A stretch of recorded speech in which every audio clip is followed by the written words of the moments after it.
So I want to discuss the concept of holding period return and annual holding period return and a whole bunch of other return measures. It's instructive to understand that in finance there are numerous ways that return is measured. So in this document I just want to cover some of them. Okay.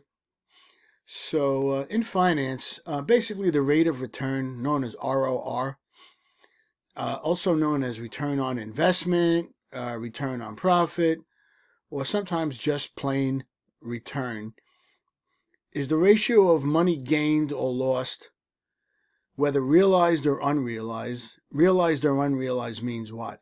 That it ended up in your pocket or didn't end up in your pocket, on an investment relative to the amount of money invested. The amount of money gained or lost may be referred to as either interest, profit or loss, gain or loss, or net income or loss. It has a lot of different names to it. Okay. So the money invested is normally referred to either as the asset, as your asset, your capital, your principal, or the cost basis of the investment. So you can see in finance, there's a lot of different names for when it comes to investing and having a rate of return and on the money you made and the money you invested. So basically, a return on investment is usually expressed as a percentage. What you'll find is money is usually expressed as a percentage on your gain. So as I just said, there are numerous mathematical definitions of the word return in finance. Two major subclasses of mathematical return that we will discuss are time-weighted return and money-weighted return. Okay. So let's just talk a little bit about money-weighted, the definitions of money-weighted and time-weighted return a little. So money-weighted and time-weighted rates of return are two methods of measuring performance or the rate of return on an investment portfolio. All right, so each of these two approaches has instances where it is the preferred method. Given the priority basically in today's environment on performance returns, particularly when comparing and evaluating money managers, it is vital that we understand each methodology. If you decide to pursue the CFA exam, it is certain that you will be tested on both the performance measures. When it comes to monitoring investment performance, money-weighted returns function in the same way that internal rate of return does. In a project assessment context, internal rate of return basically would describe the return on investment of pursuing a particular project. The cost of capital, otherwise known as weighted average cost of capital in a lot of different circles, can be thought of as the minimum benchmark internal rate of return that a project must produce in order to have a positive net present value. And if you're not familiar with net present value, I kind of suggest you review that. So from a mathematical standpoint, either the cost of capital or the weighted average cost of capital, when that's greater than the internal rate of return, you have a negative net present value. So you're basically, what that means is you're losing money on your investment. If the weighted average cost of capital is exactly equal to the internal rate of return, you're basically at break even, right? You're right at net present value of 0. And if the weighted average cost of capital is less than the internal rate of return, you're at a positive net present value.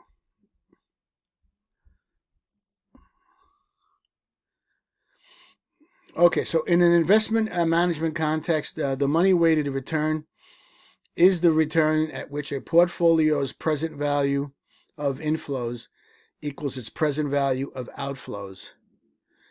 For example, the rate of return that equals the discount rate. Okay.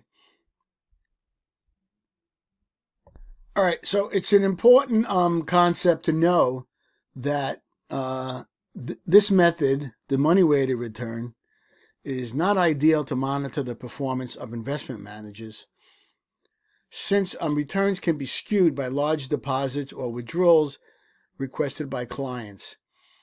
Other such changes to account size may unfairly help or penalize an investment manager, since client requests are out of their control.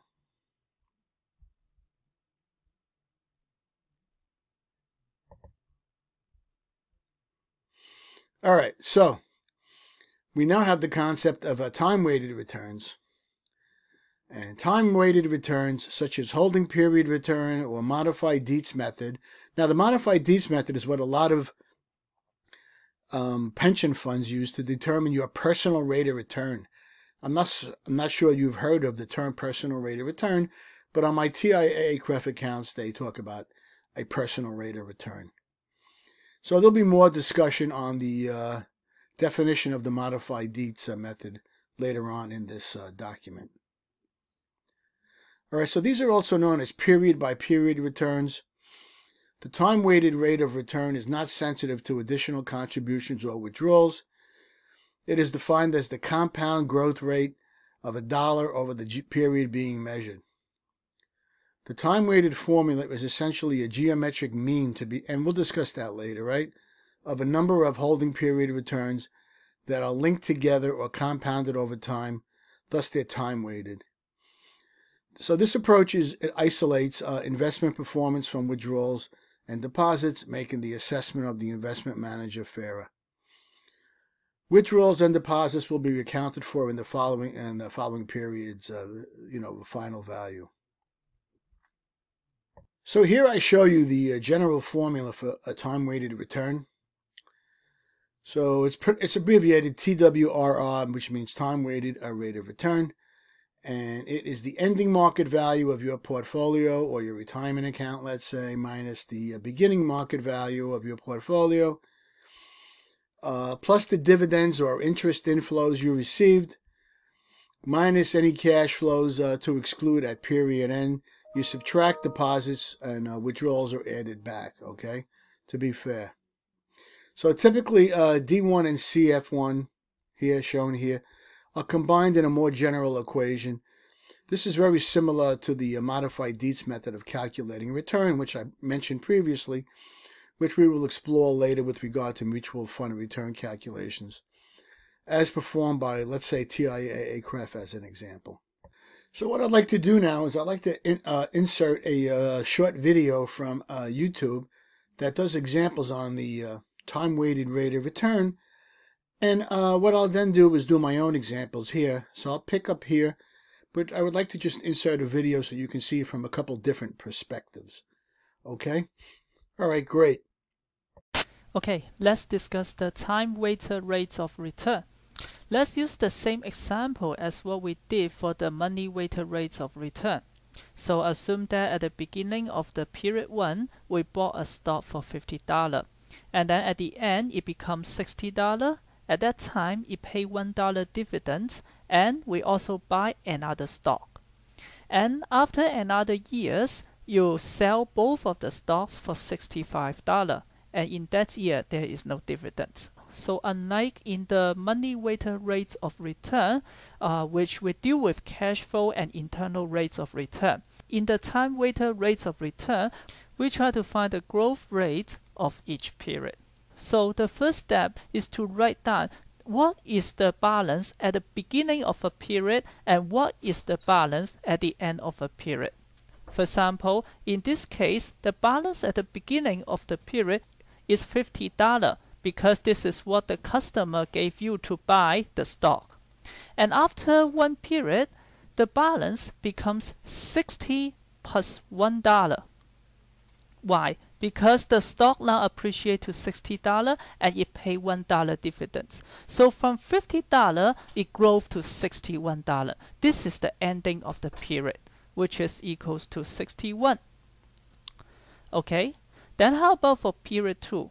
For period 2, since we bought another stock, so the balance will be the sum of the two stocks, which is 60 times 2 equals to $120. How about the dividends? The dividends already paid out to the customer, so it is not reinvested for the second period. Therefore, we do not count it. And at the end of period 2, what is the balance? The balance is 65 times 2, which is equals to $130. This is because both of the stock appreciated to $65 each. So once we have written down the beginning and the ending balance of each period, then we can find the growth rate of each period. For the first period, the growth rate will be 61 divided by 50. This is equal to 1.22 times. Then how about for the second period? For the second period, it is equal to 130 divided by 120, which is equal to 1.0833. Okay? So you can see that in the first period, we have 22% gain, and in the second period, the growth rate is 8.33%. So what is the time-weighted rates of return? All we have to do is just to take the geometric mean of these two numbers. So it will become square root of 1.22 times 1.0833. And this is equal to 1.15. So the time-weighted rate of return is 15%. Please pay attention to the fact that when we calculate the growth rate, we are calculating how each dollar grows over one period. So for $61 at the end of the first period, it grows directly from the $50 at the beginning of the period. While for the second period, the $130, it grows directly from the initial $120 of the period. So let's look at the an example of time-weighted return here. And this table will describe the market value of a certain portfolio at different dates. And here's the dates, and here's the market value. We also found out that the client made a $12,000 withdrawal on March 3rd, 2012, okay, and a $20,000 deposit on December 20th, 2012. So the question is, what is the time-weighted return of this investment? So we got to look at each holding interval, okay? So from December 31st, 2011, right, to January 31st, 2012 is holding period 1. So we go by the dates here in January 31st to April 30th. So we've got 4 holding periods, right, or holding intervals. Everyone see that here? Okay, I hope everyone's clear. Now we also know that there's a $12,000 withdrawal on March 3rd, 2012. Which falls in holding period 2. Everyone see that? There's a $20,000 deposit made on December 20th, 2012. Okay? Which falls in holding period 4, right? Right here, right? So we got to calculate the holding interval return for each interval. And here's the return on each interval. Okay? So 110,000 minus 100,000, right? Over 100,000. Now here's where the on 2, here's where the cash comes into play, right? So we have to put that cash back in because it wouldn't be fair to penalize the portfolio manager for money you took out. All right, and this one is straightforward. And right over here, basically we make a deposit, so we got to take that out too, right? Because again, that's not the portfolio manager who caused that, right? All right, so we got to add 1 to each period's return, and we multiply them together, and then we simply subtract 1. So, you know, here's holding period 1, 2, 3, 4, and then we subtract 1, and we end up with 28.4%. So the data provided above is for 1 year. Thus, there's no need to conduct the annualization calculation, right? Had the data provided covered more than 1 year, we would need to follow another formula to annualize it, okay? Thus, the time-weighted rate of return on this portfolio is 28.4%. All right, so I'll leave that there. And anyway, here's a summary of the methodology I used, right? As you saw, this is the summary of this methodology, and that's how that's done. All right, so I will add more later then. So we kind of left off here, okay, getting the annual holding period return from quarterly, and I'd like to go through an example of that now. So let's look at this example here. Calculating an annual holding period return for a single investment from the quarterly or 3-month holding period returns. Below is an example of a stock investment of 1 share purchased at the beginning of the year for $100. At the end of the first quarter, the stock price is $98. Right? This is a capital loss. The stock share bought for 100 can only be sold for 98, which is the value of the investment at the end of the first quarter. So let's look at the first quarter return. Here's the loss, here's the purchase price. So you're down minus 1%, okay? And I believe there was a dividend paid here. Did I say there was a dividend paid here? Maybe I didn't, but there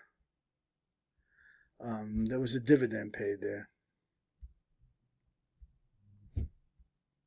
So the final stock price is $99, and the annual return on investment is 99 minus 100 plus $4 in dividends divided by the $100 beginning price is you get a 3% return. So let's look at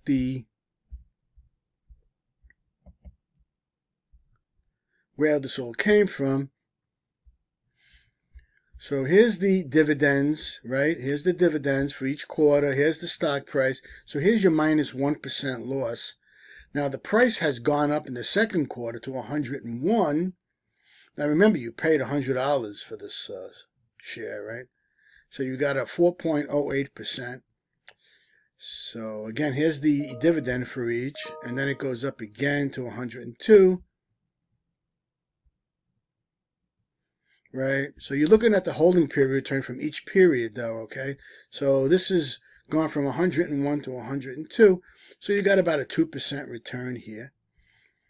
And now the price has gone down from 102 to 99.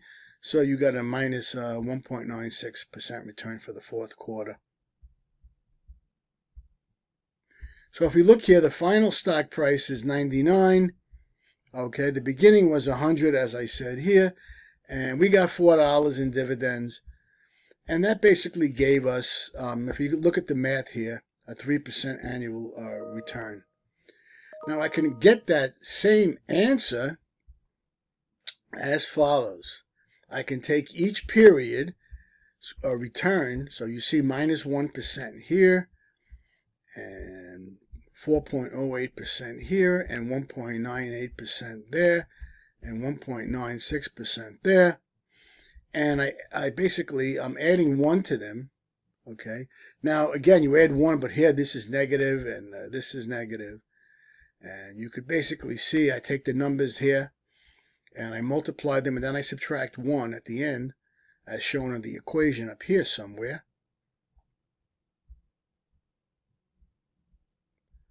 And I end up with 3%. So you can see I obtained the 3% in two ways.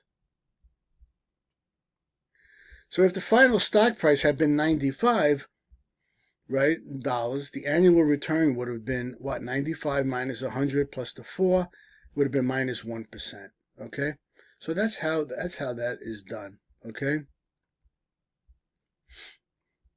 Okay, so the next question is, how do I calculate an annual holding period return for multiple investments over multiple years? And we basically would do that in 3 steps. First, the holding period return for each year must be calculated. Second, we must multiply 1 plus the holding period return for each period together. And finally, we use the geometric mean equation to find the annual time-weighted holding period return. And we'll do an example to help clarify this. Okay, so let's look at this example. Calculating an annual time-weighted holding period return for multiple investments over 2 years. An investor buys 1 share for $100 today. At the beginning of the second year, end of the first year, he buys 1 more share for $120. At the end of the second year, he sells both shares for $130 each. So at the end of each year, he is paid a $2 per share dividend. What is the annual time-weighted holding period return? Okay, so let's go through this. For year 1, okay, the stock price goes up to $120 and he got $2 and he bought it for $100. So we subtract 1 and we get a 22% holding period return for year 1. Okay, at the end of year 2, the stock goes up to $130. He gets $2 in dividends, right? So he basically made $130, and he basically buys 100. He buys 1 more share for $120. So he made 10% holding period return for the year 2. So we use the geometric mean, and now the geometric mean is something we'll talk more about. We'll see that later on.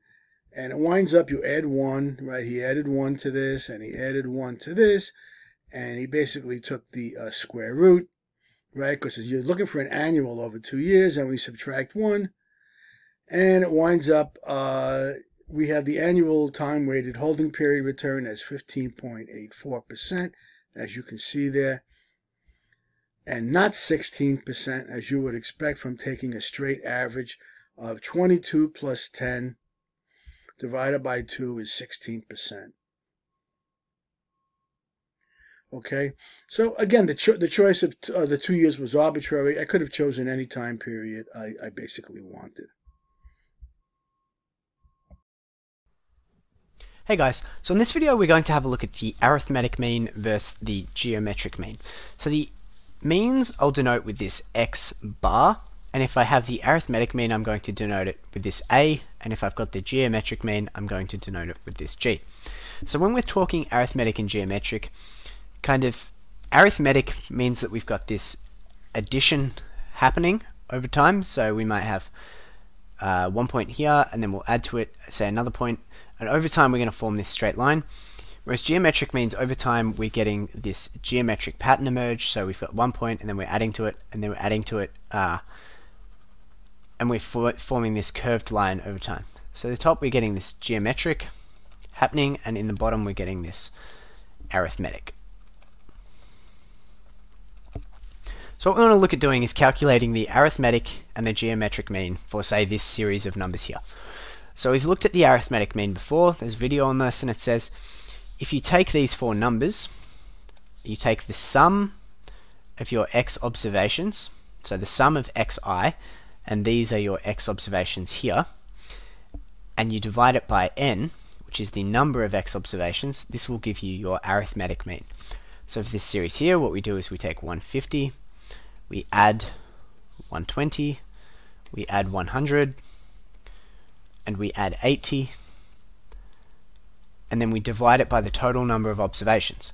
So in this instance here, we've got 1, 2, 3, 4 observations, so we divide it by our n, and n is going to be equal to 4, 1, 2, 3, 4. So we divide it by 4. Our arithmetic mean is going to be 150 plus 120 is 270, plus 100 is 370, plus 80 is 450. And then we divide that by 4, so we're going to get this arithmetic mean, which comes out to be 112.50, which is what we get if we simplify this down, or 112.5. So then we get our geometric mean, and our geometric mean is a little different. So conceptually it says that if we had a number, and I'll just call it x, and we multiplied it 1, 2, 3, 4 times by itself. So if we had a number and we times it by itself 4 times, so we had x to the power of 4, which is just this geometric mean.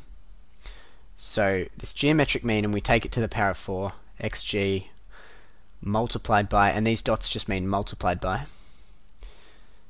So if we had this geometric mean and we multiplied it by 4, this would be equal to all of these numbers here multiplied together.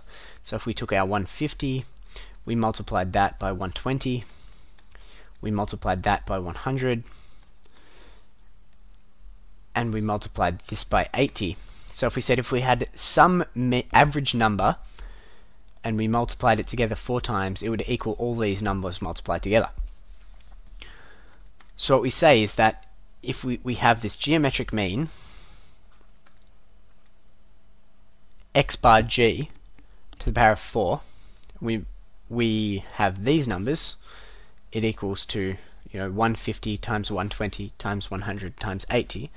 So if we actually work that on a calculator, 150 times 120 times 100 times 80, we can see that equals 1440000.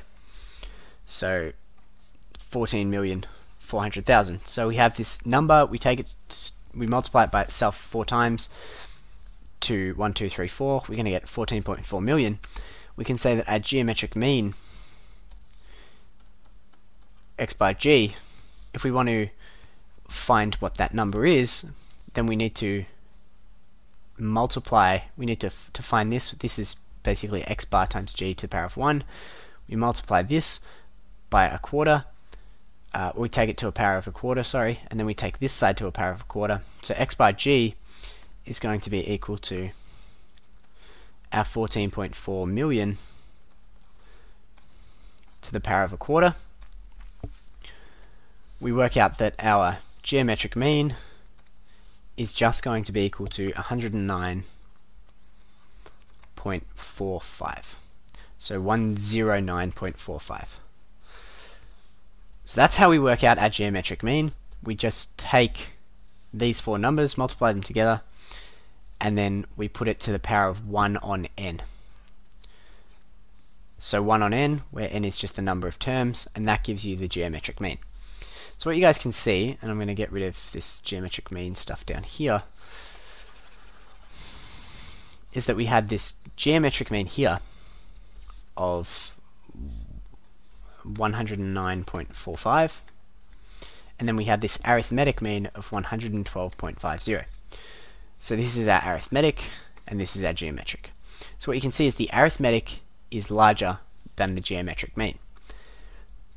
So what we'll note is that because of a geometric sequence, the nature that it gets bigger over time, it's always going to be smaller than our arithmetic mean. So geometric means are always smaller than our arithmetic means, and that's just a little factoid. So if ever you're asked to work out the arithmetic and the geometric mean, and your geometric mean comes out to be larger, then you've just got a calculation in there. It always has to be smaller than your arithmetic mean, just by nature. So that's how we work out geometric and arithmetic means. I'll put out some examples for you guys to have a go at.